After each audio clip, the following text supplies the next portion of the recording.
played your first proper gig on Monday in Sleazy's. Tell us a bit about it. How did it go? It went really, really well. I think it was really well received. It's all my own kind of original music, and so it was really nice to have my first debut performance here in Glasgow, and hopefully have a lot more to come. Yeah, so it was all your own compositions and music you composed during your piping degree at the Conservatoire, and of course from teaching by piping centre tutors as well. Yep. So tell us a bit about where the music comes from in the degree, and the inspiration behind. Sure. Some of it. Yeah. So there were two pieces of music in the gig that weren't composed by me, but they were arranged into a kind of a wider set that was by me. So those two pieces were by Fraser Fifield and Ross Ainsley, two active pipers and composers in the kind of Scottish music scene. The way it came about in my own kind of compositions and compositional process was largely through the musical exposure that I've experienced since moving here and being to the RCS. A lot of non-traditional music.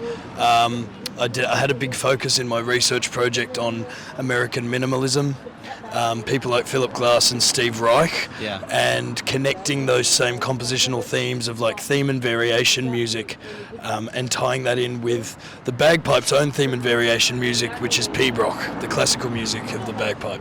Yeah, so I think it's fair to say what you've done is fairly original in terms of pipe music, and moving on to the theme and variation of the pibroch.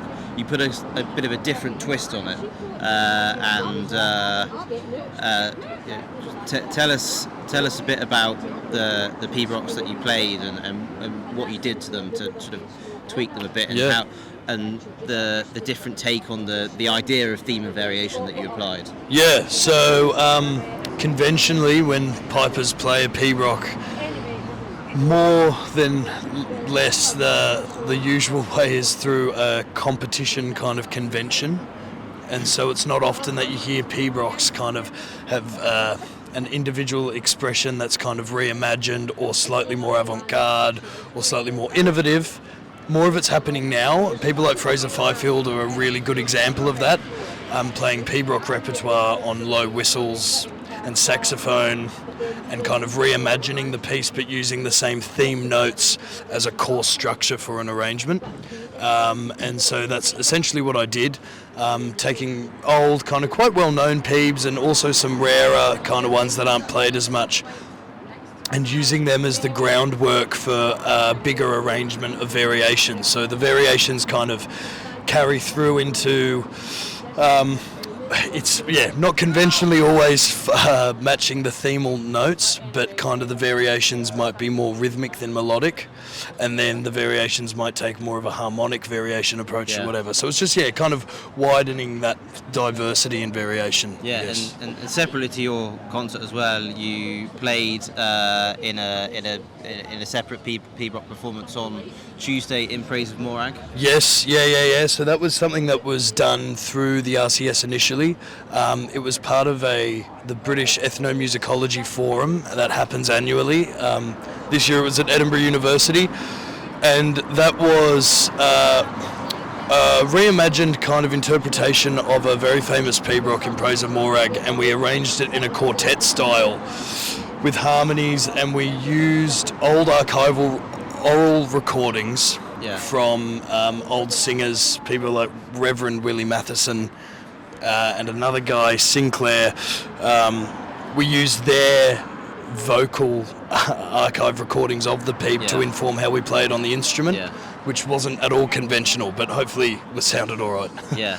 And so basically a lot of the stuff that you've been doing this week is a culmination of the last 3 or 4 years of your degree. You finished that now, and I think it was quite special earlier in the week.